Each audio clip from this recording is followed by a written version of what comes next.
Notre document aujourd'hui, lorsqu'on est enquêteur, on tombe parfois sur une affaire qui vous marque à vie parce qu'elle dure des années, parce que les crimes sont particuliers. Elle vous implique plus que les autres. Voici celle dite du tueur au visage grêlé. Depuis 30 ans, cet homme a été vu par des témoins sur les lieux de plusieurs crimes. Longtemps, les policiers n'ont eu pour principal indice qu'un portrait robot. 3 membres de la brigade criminelle du 36 nous ont raconté leurs progrès, mais aussi leurs doutes et leurs angoisses devant cette énigme. Document signé Pauline Dordy, Henri Desonnet et Anthony Santoro.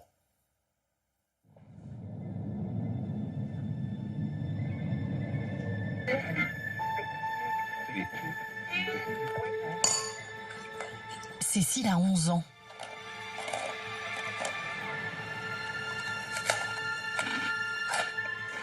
À 8h45, elle quitte la maison pour se rendre au collège. Elle habite au 3e et prend l'ascenseur comme tous les jours.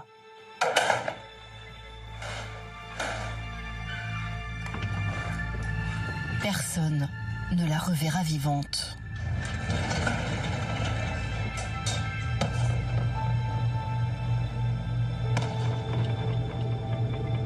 Son corps est découvert quelques heures plus tard. Le tueur a réussi à prendre la fuite.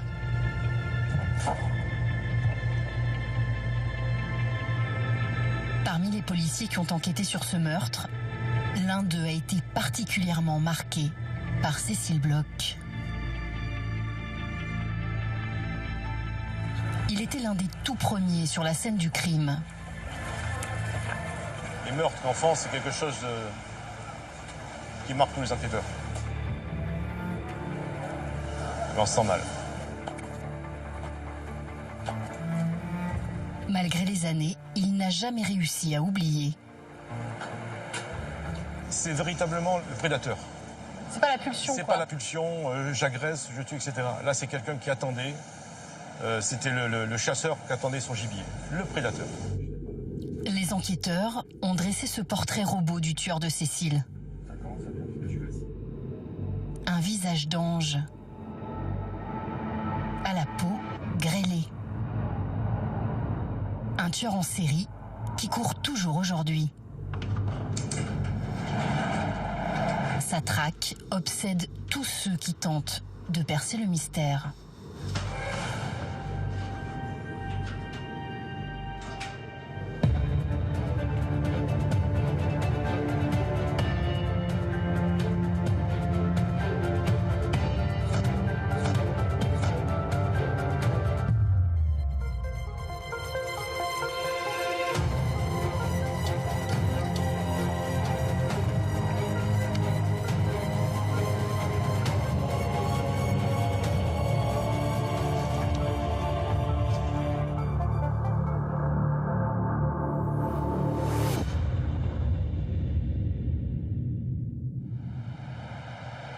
Le grêlé frappe au petit matin dans le nord de Paris en 1986.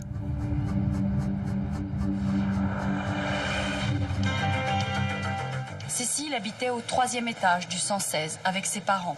Lundi matin à 9h, l'écolière quitte l'appartement et prend l'ascenseur comme tous les jours. Elle se rend à son cours de gymnastique, à 300 mètres, son CES. Ses petits camarades de classe seront les premiers à s'inquiéter de son absence. C'est une très bonne élève qui n'a pas l'habitude de manquer l'école. À 14h, les 2 gardiens de l'immeuble, sans attendre la police, alertés par les parents, décident d'inspecter eux-mêmes les caves du 116. Et c'est la tragique découverte. La petite fille gît au 3e sous-sol dans le parking, poignardée derrière une porte fermée.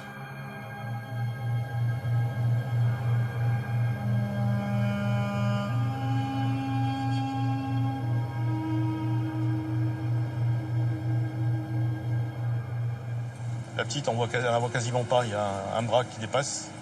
Nous un morceau de moquette, beige, si je ne me trompe pas. Puis l'enfant. Là, l'âge de mon fils, là, elle aurait petite quarantaine. C'est une femme magnifique. Mais non, on lui a ôté la vie. Il ne faut pas l'oublier, ça. Jean-Louis Huesca était alors inspecteur au 36 quai des Orfèvres, une unité d'élite de la police judiciaire. Vraiment marqué, ça a été Il aurait pu agresser Cécile sans la tuer. Voilà. Il y a un geste totalement gratuit dans le meurtre de cette fillette. Bah, c'est... Pourquoi ?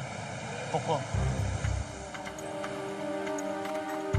À l'époque, le policier vit dans la résidence voisine. Il connaît le secteur comme sa poche. Avec ses collègues, il réalise les premières constatations. Pas d'arme du crime, pas d'indices. Mais des détails qui leur mettent la puce à l'oreille. Qu'est-ce qui, pour vous, le plus horrible qui fait que ça vous a marqué aussi dans le mode opératoire ? Déjà, il y a préméditation. Le système d'ascenseur a été trafiqué. C'est-à-dire qu'on a bloqué le bouton du deuxième sous-sol en position appel, avec une allumette. On a bloqué avec un paquet de cierges d'une porte. Manifestement, on a repéré les lieux. Pendant des jours, le tueur a mis en place un piège.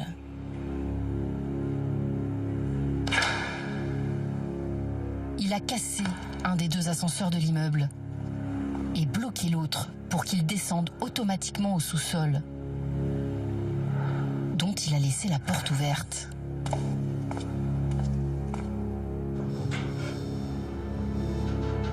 Quand Cécile a mis un pied dans l'ascenseur ce matin-là, elle descendait droit vers la mort.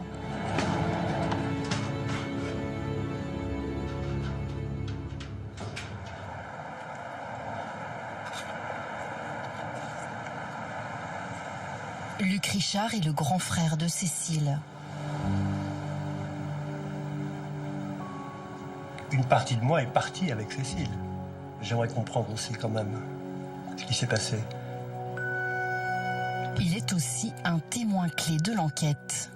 Le matin du crime, il est interrogé longuement par les policiers.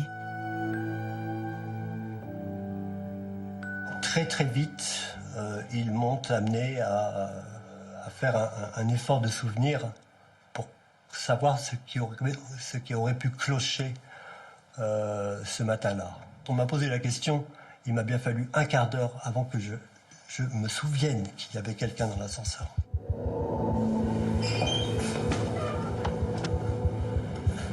Luc, 24 ans à l'époque, part à 8h20 à la faculté de biologie, une petite demi-heure avant Cécile.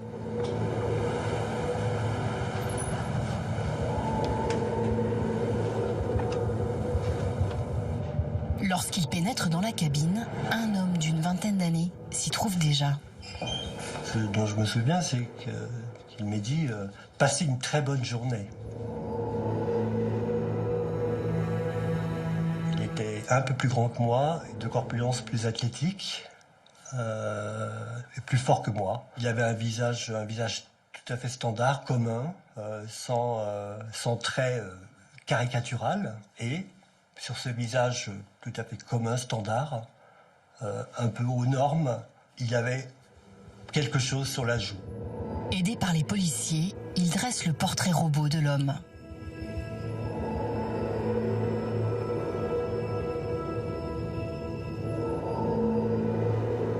L'impression qu'il me donne, c'est qu'il avait un visage narquois, sournois en fait, rieur presque. Presque rieur. Hein. Peut-être qu'il a eu un comportement particulier avec moi, sachant qu'il allait assassiner ma sœur ou la violer. Né d'un premier mariage, Luc était plus âgé que Cécile. Il était très protecteur envers elle. Celle-là, je l'aime beaucoup. À l'époque, je devais avoir 13 ans. Ils se sont coupables de ne pas avoir décelé les intentions du tueur. Oui, ça rajoute à ce mal-être, ce malaise que je ressens. Il n'avait pas le droit de mourir dans ces conditions. C'est insoutenable et inhumain de penser qu'un homme décide de la vie d'autrui. Donc, effectivement, c'est insupportable. Mais Luc n'est pas le seul à avoir croisé le tueur ce lundi-là. 6 autres voisins ont pris l'ascenseur avec l'homme au visage grêlé. total, il a passé 50 minutes à monter et descendre pour attendre sa victime.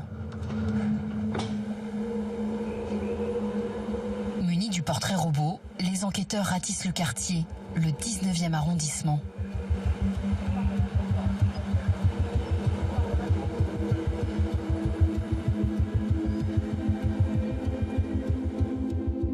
Sans résultat.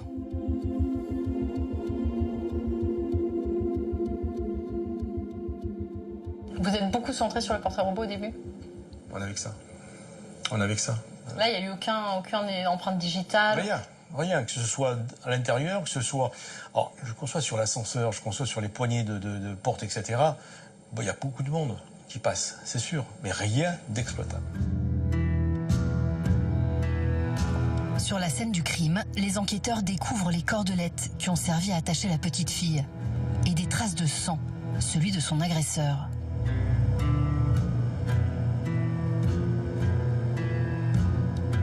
À l'époque, impossible d'en tirer un profil génétique, seulement un groupe sanguin. Mais hélas, le tueur au visage grêlé appartient au groupe A, très répandu dans la population. Il s'est fondu dans la masse. On a travaillé sur des squats qui étaient proches de la porte de Pantin parce qu'on nous avait parlé d'un individu un peu négligé, un peu sale, etc. Mais quand on sait où il est allé préparer le lieu de ses méfaits, donc dans cette cave sale et tout, automatiquement les chaussures étaient sales, le pantalon pouvait être sali, etc. Je pense pas qu'il ait été ni SDF ni squatter. Hein. C'est quelqu'un qui, voilà, monsieur tout le monde, un garçon bien sous tout rapport, avec peut-être une vie tout à fait ordinaire, voilà. À la brigade criminelle, Jean-Louis Huesca et son groupe d'enquête sont sur les dents. La nuit du 13 au 14. Ils se concentrent sur la liste des pédophiles notoires. Ils les interrogent pendant des heures. Vous pouvez me décrire un peu les scènes de vue avec les mains? Parmi eux, un homme au profil très troublant, condamné à plusieurs reprises pour des agressions d'enfants.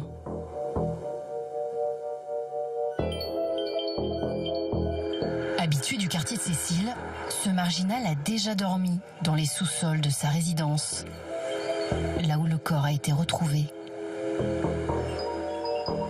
On nous expliquait que pour aller à l'intérieur, il fallait se mettre juste à côté du portail basculant qui donnait accès au sous-sol. Les voitures l'empruntaient et hop, on se glissait en dessous et on rentrait. On avait un individu qui connaissait ce secteur par cœur. Et à un moment, il a reconnu les faits. Il dit « oui, c'est moi ».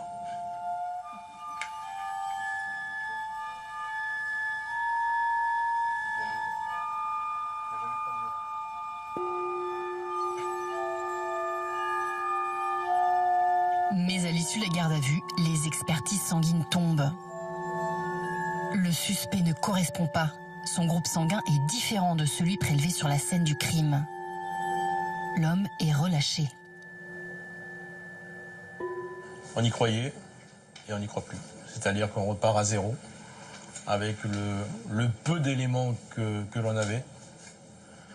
Oui, on a pris un gros coup moral ce jour-là. Parce qu'on pensait le tenir. On ne tenait rien du tout. Voilà. On a envie de l'avoir. C'est quelqu'un qui est... C'est un prédateur en liberté, qui peut s'en prendre à n'importe qui, à n'importe quel moment. On ne peut pas le laisser dehors. Où est passé le tueur au visage grêlé? À l'époque, le 36 quai des Orfèvres, cette unité prestigieuse de la police, est sous-équipée en matière technique. Pas d'ADN, pas d'ordinateur. Dans cette enquête où chaque minute compte, ils ne peuvent s'appuyer que sur leur flair. Le chef du groupe, Bernard Pasqualini, a enquêté sur des centaines de crimes, mais le meurtrier de Cécile continue de le tarauder. Un meurtre d'enfant, c'est prioritaire. On se met à la place de cette pauvre gamine, mais des parents, parce que la famille a été détruite.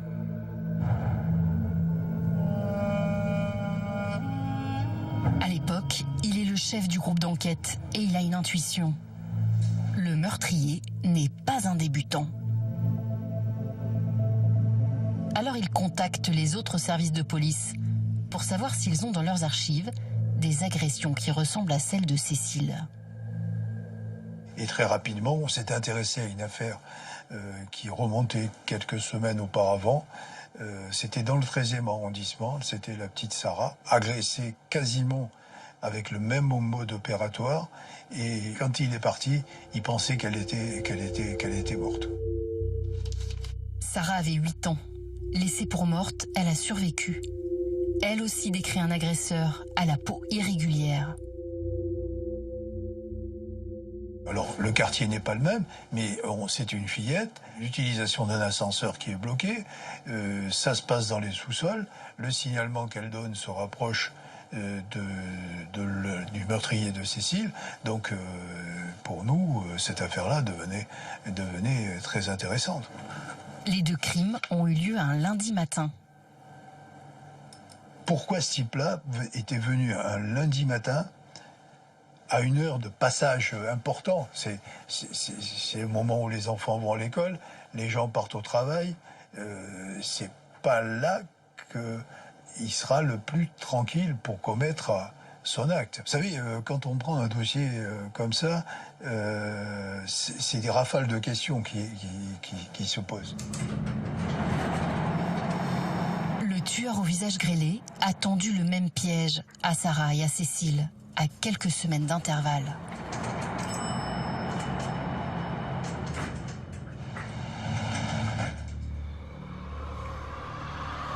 C'est un criminel extrêmement dangereux qui rôde dans Paris et qui peut récidiver à tout moment.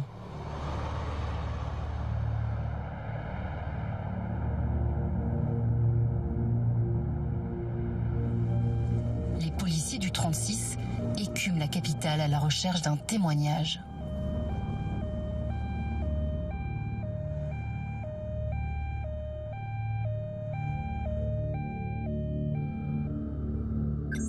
Mais ils n'ont rien, ni pour Cécile, ni pour Sarah. Et quelques mois plus tard, une nouvelle victime porte plainte. Elle s'appelle Marianne, elle a 14 ans.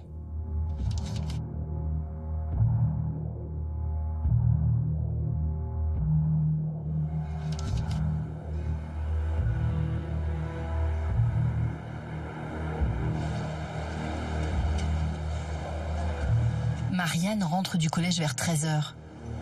Elle ne s'aperçoit pas qu'un jeune homme s'engouffre avec elle dans son immeuble. Il lui tend une carte de police et exige ses papiers d'identité.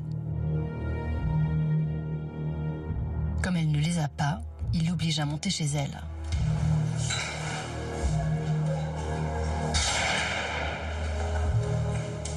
Là, il la braque avec une arme, l'attache et la viole, avant de prendre la fuite. À la police, Marianne décrit un beau jeune homme qui s'exprime bien. Leur intuition, qu'il s'agit du grêlé, sera confirmée par l'ADN. Patricia Touranchot est une journaliste spécialisée dans la justice. Elle a longtemps arpenté le 36 quai des Orfèvres. Intriguée par le tueur grêlé, elle lui a consacré un chapitre de son livre. C'est vrai que cette histoire, elle obsède. Elle obsède tout le monde, y compris les journalistes qui l'ont approché. Le grêlé a pu faire beaucoup d'autres victimes. Le grêlé, dans un deuxième temps, a changé de mode opératoire, est devenu plus élaboré, plus rusé. Et il se faisait passer auprès de ses victimes pour les aborder comme un policier. Et il avait une carte de police, vraie ou fausse. Il avait une arme, vraie ou fausse, des menottes, un talkie-walkie. Et on sent que quand il a une pulsion, il est capable de préparer son coup pendant des heures pour que ça marche.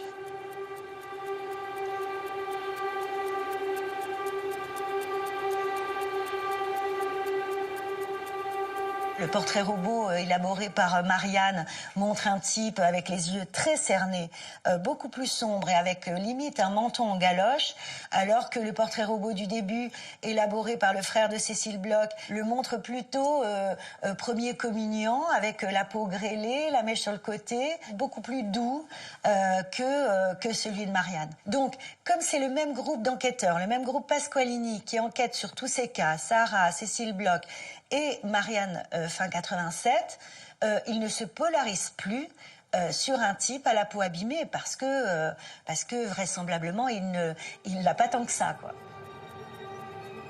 Et si les premiers témoignages avaient conduit les enquêteurs sur une fausse piste? Il peut avoir une crise passagère, l'éclairage d'un ascenseur, c'est pas ce qu'il y a de mieux. Il peut avoir un reflet sur une peau un peu marquée. Puis ce qui va rester à la mémoire des témoins, c'est cet impact. Voilà. Oui, ça nous a pas aidé. Ça, c'est un regret, le fait que ce portrait robot, il ait peut-être pu, du coup, un peu vous mener vers un certain nombre de C'est un regret, mais on fait avec les éléments qu'on nous communique. La pièce maîtresse de l'enquête a été jugée fiable par la police, car corroborée par plusieurs témoins. Mais aujourd'hui, Jean-Louis Huesca a des doutes. Je crois que chaque flic a un gros sac à dos. Et le jour où on réussit une affaire, enfin identifier un auteur, même plusieurs années après, le sac à dos pèse moins lourd. Voilà. Donc, oui, on n'a pas pu l'empêcher de nuire. Le tueur a filé. Sans sa peau grêlée, son seul trait caractéristique, il est un monsieur tout le monde. Et pendant 7 ans, il s'évapore dans la nature.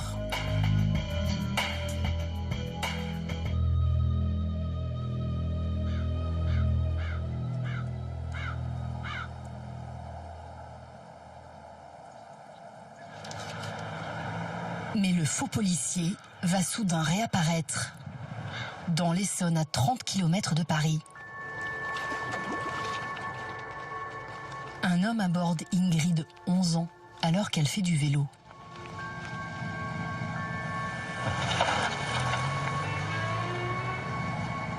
Il dit être policier et la fait monter dans sa voiture pour vérifier son identité. Puis il l'installe sur la plage arrière, menottée, à l'abri des regards.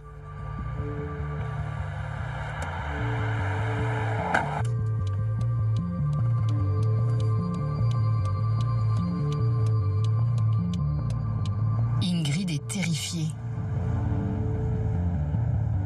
Elle remarque que l'intérieur de la voiture est sale.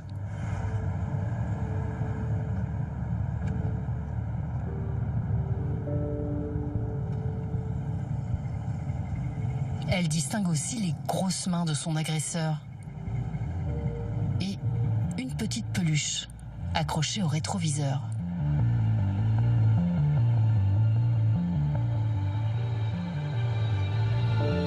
Il l'agresse dans une ferme isolée puis part précipitamment. Ingrid s'enfuit. Elle reconnaît le tueur au visage grêlé sur les portraits robots. L'ADN confirmera qu'il est son agresseur. Les policiers cherchent la voiture décrite par les témoins partout. Impossible de la retrouver.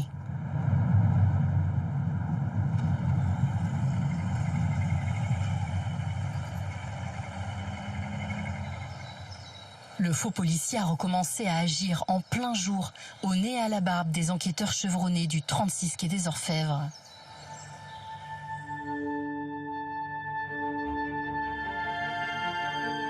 Pour tenter de percer son secret, les policiers vont faire appel à une profileuse. Une des seules femmes à l'époque dans cet univers d'hommes. Elle a repris le dossier à zéro, pièce par pièce.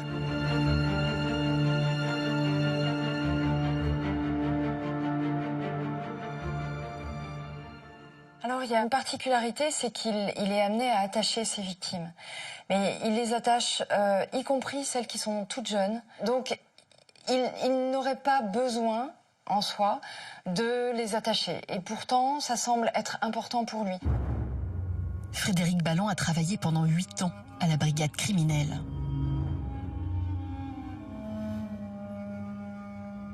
Dans la vie quotidienne, c'est probablement quelqu'un qui est assez timide avec les femmes, qui n'ose pas aller vers elles, même s'il aimerait pouvoir le faire. Il se sent probablement maladroit avec elles. Il aimerait pouvoir avoir cette autorité, ce charisme, cette capacité à avoir une certaine puissance sur les autres, et il ne l'a probablement pas. Ingrid a passé plusieurs heures avec son agresseur. Son témoignage est une mine de renseignements. On a émis l'hypothèse à un moment donné qu'il avait pu travailler de nuit avec des chiens. Il y a des odeurs particulières dans la voiture dans laquelle il transporte une de ses victimes. Et les horaires auxquels il agresse les différentes personnes font penser qu'il ne travaille pas en journée.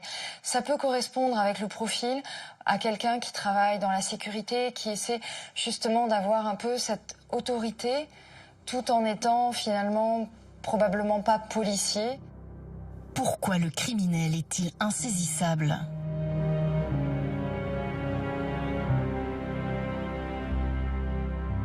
C'est une victime d'opportunité. Le lieu est choisi, mais la victime est d'opportunité. Donc à partir de là, il n'y a pas de lien entre les deux. Le tueur va-t-il enfin commettre des erreurs ?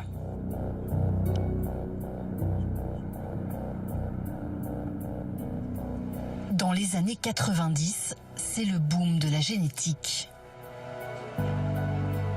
Malgré les demandes de la famille de Cécile, la justice a tardé à réanalyser les pièces à conviction. Mais en 2001, les policiers ont enfin le profil génétique du tueur. Et l'ADN leur confirme que le grêlé est bien l'auteur de tous les crimes qu'ils avaient reliés. Surprise, ils découvrent qu'il est également l'auteur d'un double meurtre qui semblait n'avoir aucun rapport. Cette fois, il connaissait l'une des victimes. Un nouvel espoir pour les enquêteurs.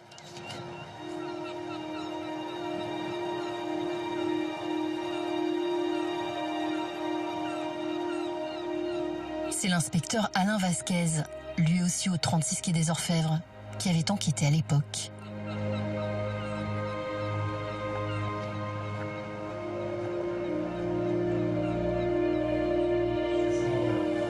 Il a passé des heures à tenter de résoudre ce crime si particulier. On voit tout de suite qu'on est dans l'assassinat, c'est-à-dire quelque chose qui a été plus ou moins prémédité, qui a été pensé. On sent qu'il y a eu de la souffrance. Voilà.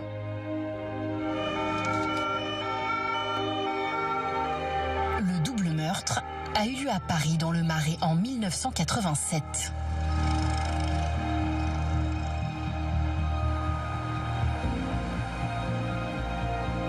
Une jeune fille au père allemande et son patron, le père de famille, sont retrouvés morts. Elle, attachée à un lit. L'homme à un tisonnier. Des liens complexes serrent son cou dès qu'il bouge.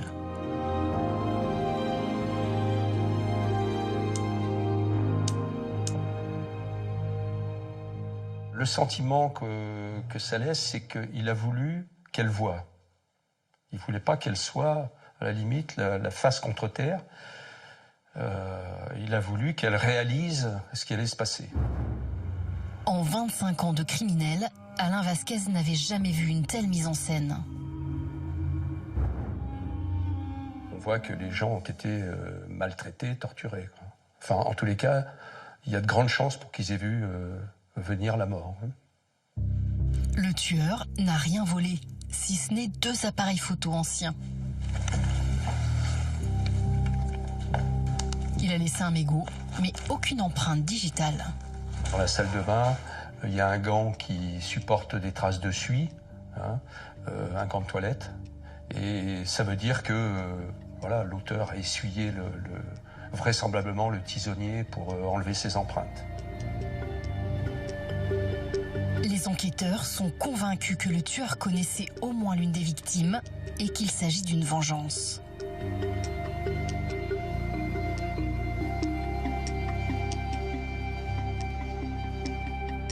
Ils s'intéressent d'abord à la jeune étudiante allemande.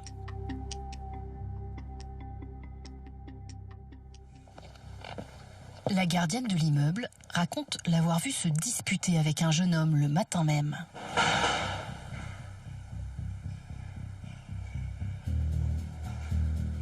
Elle a remarqué qu'il avait de grosses mains.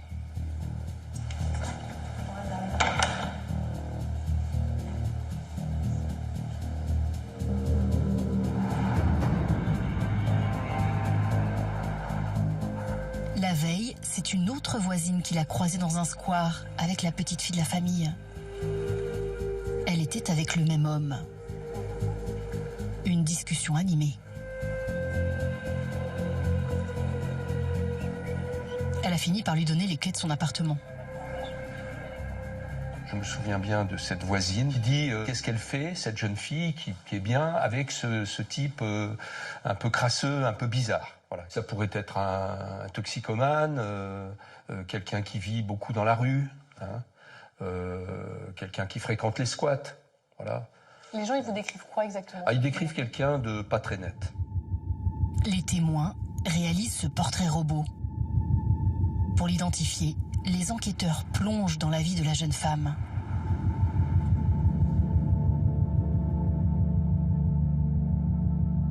Ils découvrent ses carnets intimes.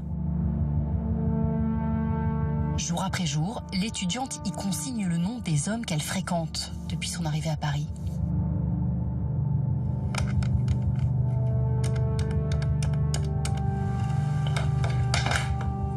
Noms y sont inscrits. 30 amants qui sont autant de suspects potentiels. Les enquêteurs vont les retrouver et les interroger un à un.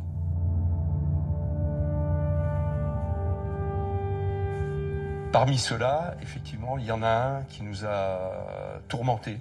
C'est celui chez lequel on a retrouvé des dessins faits par lui-même de jeunes femmes torturées, des dessins sadiques. C'était assez troublant puisqu'il y avait dans ces dessins, parmi ces dessins, un qui représentait quasiment la posture de la jeune Allemande telle qu'on l'a découverte dans la chambre de l'appartement. Le jeune homme est animateur d'un centre de loisirs en banlieue parisienne. Ses employeurs attestent de sa présence le jour du crime. Alors les enquêteurs font et refont le trajet jusqu'à l'appartement.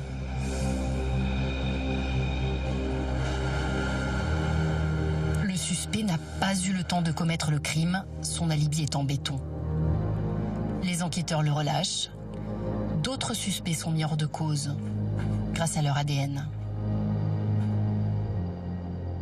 Des suspects au profil idéal, il y en a eu des tonnes. Sans l'ADN dans le dossier du grêlé, je pense qu'il y aurait pas mal de faux coupables en prison. Et l'ADN, là on voit quand même l'importance de l'ADN pour disculper les gens, pour les innocenter. Les policiers retrouvent et innocentent 29 hommes sur les 30 du carnet de l'étudiante. Mais il en manque un. Un dénommé Élie Loringe, suivi d'un commentaire sur leur rapport intime. Pas terrible, nul, tant pis.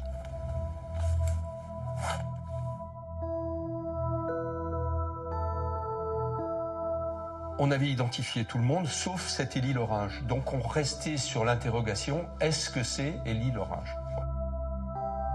Le tueur au visage grêlé s'appelle-t-il Élie Loringe?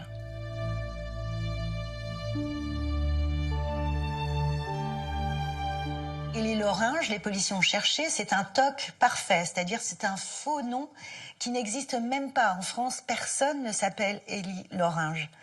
Donc, c'est un grand mystère. C'est sûrement... les policiers ont cherché. Est-ce que c'est un nom de médicament? Est-ce que c'est le nom d'une entreprise? Est-ce que c'est le nom d'un produit de beauté, d'une commune? Ils ont tout cherché et Élie Loringe, ça n'existe pas. Dans un autre calepin, ils trouvent l'adresse de son amant. Et ce qu'ils vont découvrir les trouble. Cette adresse-là correspondait à un local technique de la préfecture de police de Paris où les jeunes recrues dans la police allaient se faire photographier et prendre leurs empreintes pour faire leur carte de professionnel. Et ça a sauté aux yeux du policier Vasquez, qui sait un type jeté de la police ou qui n'a pas pu entrer dans la gendarmerie ou qui l'a été à un moment donné, qui s'est fait virer. Mais enfin ça, la piste a été largement explorée là-dessus, de tous les types virés de la gendarmerie, virés de la police. Ils ont beaucoup exploité cette piste. On peut imaginer qu'il essaie de côtoyer en tout cas ce milieu-là. Est-ce qu'il les côtoie en étant ami? Peut-être pas, mais on sait qu'il y a des bars à proximité de certains commissariats où on peut du coup entendre et côtoyer un peu des policiers. C'est possible que ce soit quelqu'un qui essaie de faire ça. Mais certains enquêteurs ne croient pas à cette piste. Ce que j'ai lu, c'est quand il aborde les enfants, il les vouvoie. Bon, or ça, je veux dire, c'est pas une habitude de policier. Les policiers, quand on aborde un mineur, on le tutoie. Quand on aborde un mineur, on lui demande pas une pièce d'identité. On sait très bien que les mineurs n'ont pas de pièce d'identité. Donc c'est assez bizarre cette façon de vouvoyer des enfants finalement. Le faux policier est-il un leurre pour tromper les enquêteurs? Il n'y a pas de raison pour qu'on retrouve pas. On a retrouvé Guy Georges, on a retrouvé avec quelques péripéties, mais on a retrouvé Paulin, on a retrouvé. Je dis ces gens, bon, quelque part, ils laissent des traces. Voilà, il en a laissé lui aussi. Donc ces traces, il faut les faire parler. C'est ça qui est un peu. Ce qui est gênant, c'est qu'on a ce qu'il faut pour l'incriminer. Mais on a ce qu'il faut sauf lui. Le tueur a-t-il fait d'autres victimes que celles qui sont connues aujourd'hui? C'est ce que la justice cherche à savoir.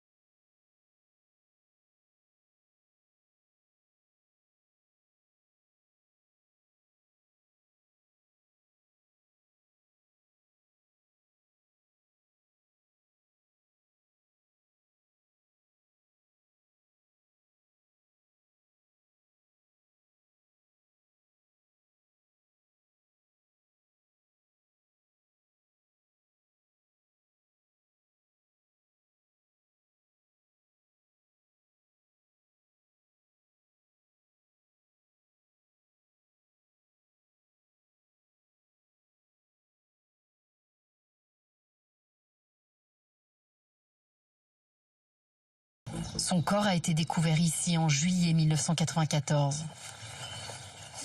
Sa mère et sa sœur jumelle se battent pour qu'on ne l'oublie pas.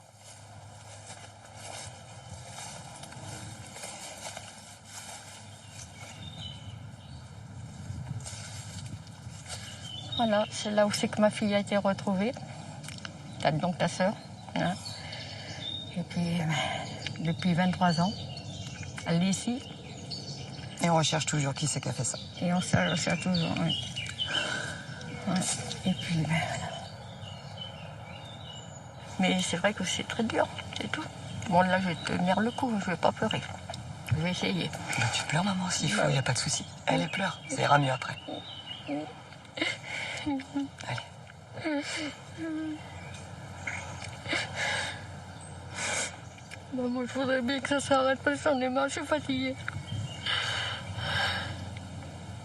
Le moral, la santé, tout va mal. Alors il est temps que ça s'arrête. Voilà.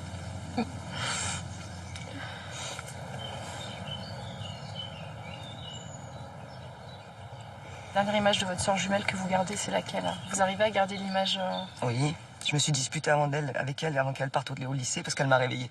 Voilà. Mais sinon, j'ai toujours une image qui reste. Bah, déjà, j'ai l'image du miroir parce que je me vois tous les jours. Donc, moi, cette douleur-là, cette image-là, je l'aurai tout le temps. Je l'aurai à vie, quoi. Je l'aurai à vie. C'est comme ça. Malheureusement, je dois passer par là. Bah, je passerai par là, mais il faut qu'on trouve et je ferai tout pour qu'on trouve de toute manière.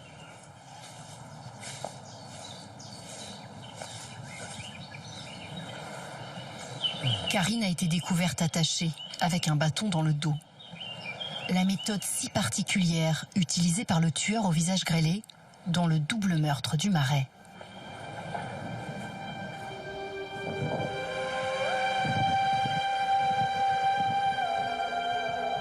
L'a-t-il suivi et fait monter dans sa voiture alors qu'elle se rendait au lycée?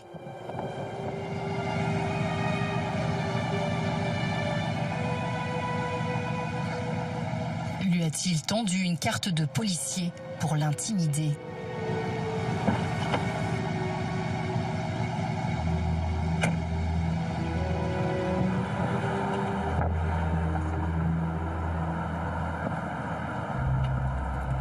L'ADN n'a pas permis d'en apporter la preuve formelle. Et malgré le faisceau d'indices, l'enquête n'a pas encore été reliée officiellement au meurtre du tueur au visage grêlé. Sa sœur jumelle aimerait qu'elle le soit enfin.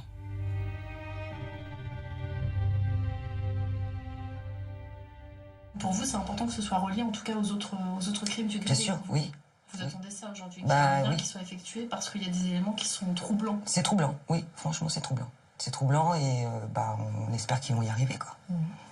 On leur donne tout carte en main pour qu'ils puissent retrouver tout ce qui s'est passé et qu'à un moment ou à un autre, quelqu'un soit soulagé, ou même dans les affaires qui sont autres que les nôtres, pouvoir leur donner un nom, leur donner les réponses qu'ils ont besoin, comme nous.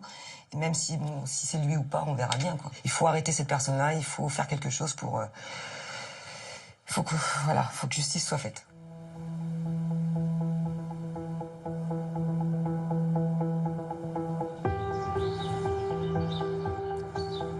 Elles espèrent un point final à 23 ans de questions.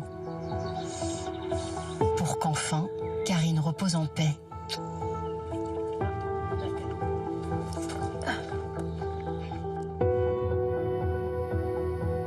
Le tueur aux différents visages n'a pas réapparu depuis 1994. Son ADN est pourtant dans les fichiers de la justice. Jamais ça a matché avec soit un nom, soit un type arrêté pour une bagarre, pour un petit délit en fait, et qui du coup serait placé en garde à vue et du coup prélevé, dont l'ADN irait dans le fichier. Jamais ça n'a matché. Le grêlé aurait aujourd'hui entre 60 et 65 ans. A-t-il arrêté de tuer? Est-il mort? Les policiers chargés de l'enquête à l'époque sont partis à la retraite, loin de Paris. Pendant des années, Jean-Louis Huesca est resté en contact avec la famille de Cécile. Les proches de Cécile, il y a une blessure qui n'est pas cicatrisée. Et puis pour nous, c'est toujours ce sentiment d'échec. Hanté par cette affaire, la frustration est intacte, 30 ans après.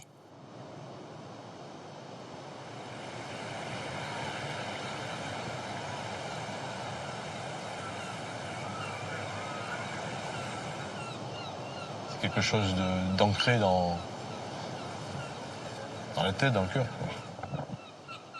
Est-ce qu'il y a un espoir aujourd'hui encore que ce soit... Ah ben j'espère qu'il y a un espoir. Toujours de l'espoir.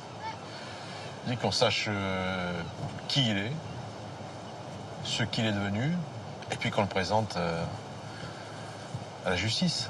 Voilà. Qui paie, bonne fois pour toutes. Et même s'il est mort, le témoignage pourrait nous aider à mettre un point final à cette affaire. Voilà. On dirait adieu au grêlé, définitivement.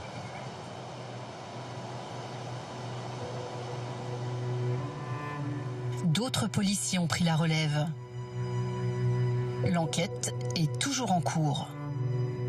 La traque du tueur au visage grêlé n'est pas encore terminée.